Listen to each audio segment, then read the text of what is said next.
Welcome to another edition of Bills Camp Tonight. Think of this as an extended Bills report. I'm Thad Brown. This is Prescott Rossi. There are no commercials. We're going to keep talking about day 3 of Bills Camp until we feel like stopping. And Prescott, I think the theme of the day was pads on, things get serious for the Bills. Yes, and with the temperatures going up, tensions went up a bit as well. We'll get into that in a little bit, but we're finally seeing the picture come a little bit more into focus with the pads on today. Yeah, and with the pads on, it really took the offensive line position battle to a whole new level. As Dion Dawkins said, with the pads on, it shows everybody's, quote, true colors. Now, the competition coming in was supposed to be pretty helter-skelter, 8 guys for 4 spots, but things have been more or less consistent, at least in some spots so far. Rookie Cody Long and Dion Dawkins have been the tackles. Quinton Spain has been the consistent #1 at left guard. Still, there is expected to be a decent amount of rotation, which makes building communication tough. The key, though, is to start with the man in the mirror. Doesn't matter who's next to you. The biggest thing is if you give the same call over and over again, you know, a consistent call, or you know, whatever's going on, you communicate. That's the biggest thing. You have to be fully accountable to your teammates. You have to play for the guy next to you and not for yourself. And once that person that's next to you feels that love, then it's forever eternal.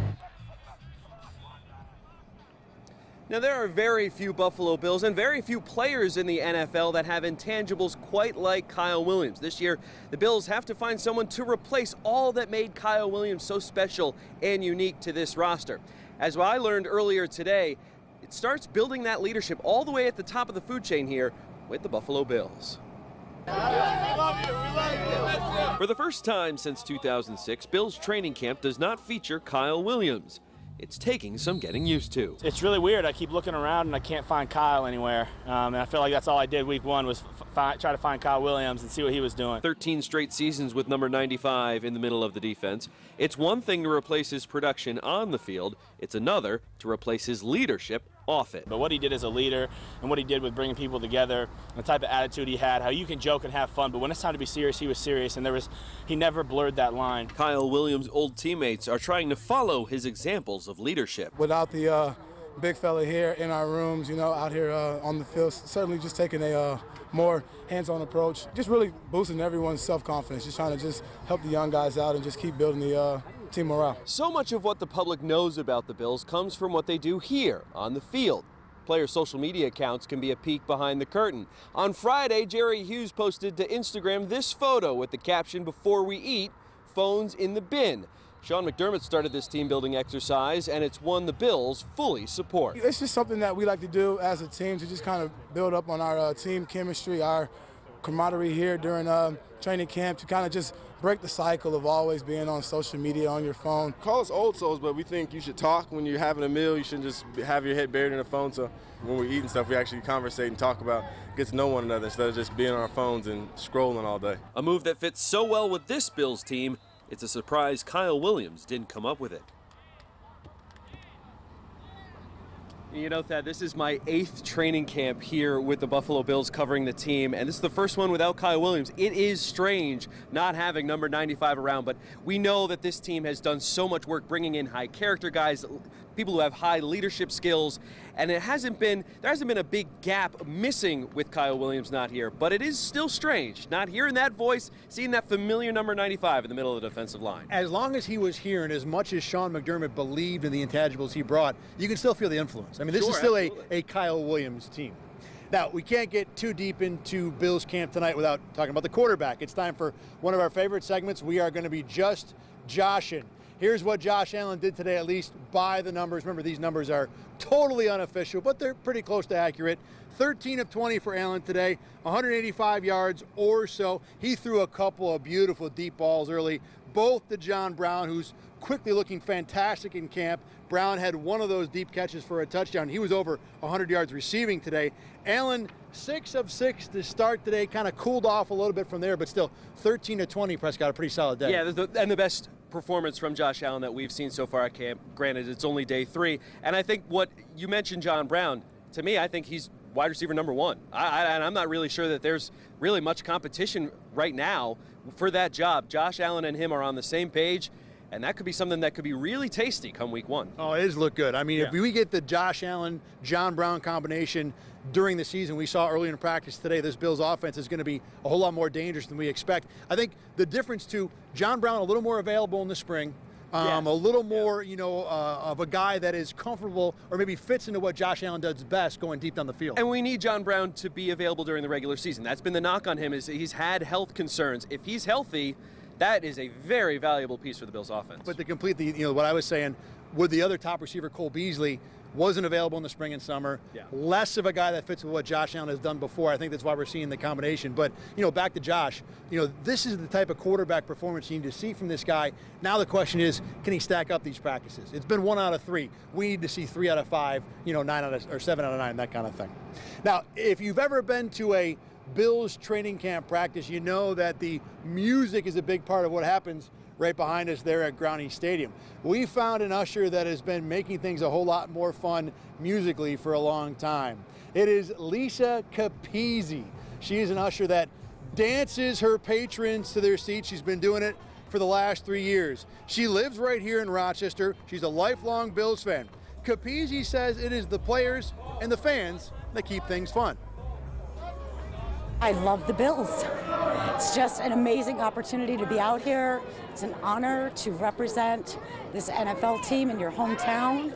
Just love it. Just love the energy, love the crowd, love the players. Making the playoffs a couple years ago was pretty amazing, but being out here every day and interfacing with these guys, I think tops that.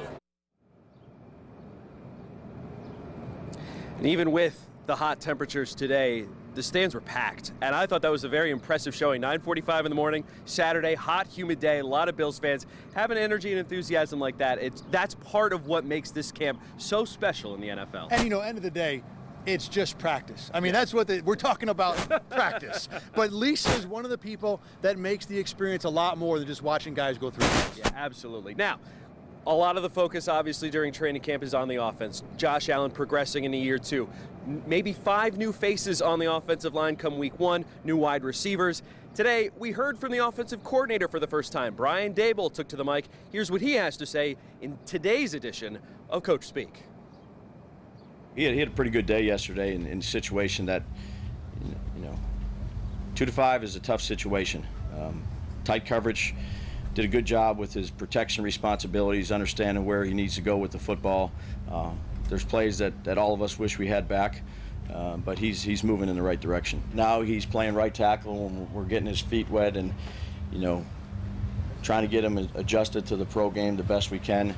Those guys are smart enough to swing where we need to swing them, but for, I'd say early on, he's probably right tackle. Even though John's a little bit shorter, he has very good vertical speed, but he also has great balance and body control, ability to break down, cut, as compared to who's got good speed, but not, I would say, John Brown speed, who's a speeder, who's just shifty, and you can use him in different roles. Smart young players that you don't feel, I know Rob doesn't feel ever uncomfortable putting them in and throwing them in there right now because of the type of guys they are. Prescott and I have a lot of things to say about the Bills, obviously, but we want to give you another perspective on this team. And today, fortunate enough to run in one of the top NFL writers countrywide from The Ringer. Here's Prescott Rossi with Kevin Clark in this day's Another Voice.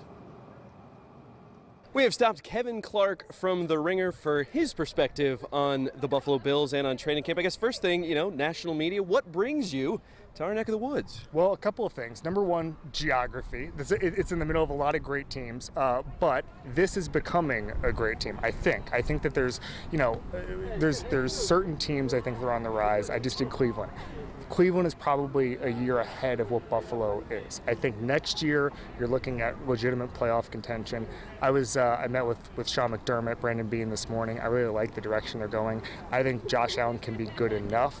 So I just think that I still think this season might be a building season for them, but I like where they're headed. Well, and of course, that's the big question. Josh Allen going into year 2, his center, Mitch Morse, worked with Patrick Mahomes. There are the comparisons there, the big arm and everything. Just your thoughts on Allen, and what do you want to see from him going into this second year? I think that it's going to be real interesting to see, the way that his game develops. Him and Robert Foster last year had a connection. I think they averaged about 20 yards per catch last year. That's not necessarily sustainable. So now you bring in a Cole Beasley over the middle, obviously coming from a New England offense with Brian Daboll, that becomes really important, those sort of underneath throws, exploiting the middle of the field. I think there'll be a different development for him this year. I think that, the accuracy and him throwing the ball away at the right time. I talked to Brandon Beane about that this morning, just as far as learning how to operate in the pocket, not to take hits. I think there's just a lot of little things he can do that all come together to create good, big things. The other side of the ball really doesn't get a lot of attention because it's just expected that the defense will be good this year. Is there any particular player that you're keeping an eye on going into this season on the defensive side? I just think that there's a lot of veteran guys here, and you don't see it a lot around the league. The league's getting a lot younger, and you look at this defense, and you see guys who've come from elsewhere who are on their second contracts. Obviously, Lorenzo Alexander, guys like Jerry Hughes who've been here for a while. It's not like those are new faces here, but I just feel like that kind of older defense is really interesting to me. Guys like Micah Hyde, guys who aren't 22, 23 years old. I think that I saw a study the other day that the league is younger than it ever has been. It's 26 years old across the board. And because teams want defenders, young guys who are fast, this is a smart defense, and I think that's what's really interesting. I talked to Coach McDermott about that this morning. I think there's a lot there, and I'm excited to see the development there because I think Sean McDermott's a really good coach. Plug time for Kevin Clark. Where can they find you? I know a lot of people follow you on Twitter, Instagram, social media. The Ringer's everywhere, but if they want to follow Kevin Clark, where would they go? At theringer.com is where you start. At by Kevin Clark on Twitter. We do slow news day during the season, the Ringer NFL Show podcast, so just check us out. Kevin Clark from The Ringer. Stopped for a few minutes. Kevin, thank you so much. Awesome to chat with a guy like that. So much football knowledge, for sure. Now, time for us to give our best and worst from the day at Bills camp. It's time for the high and the low. I'll go first because I'm holding the microphone.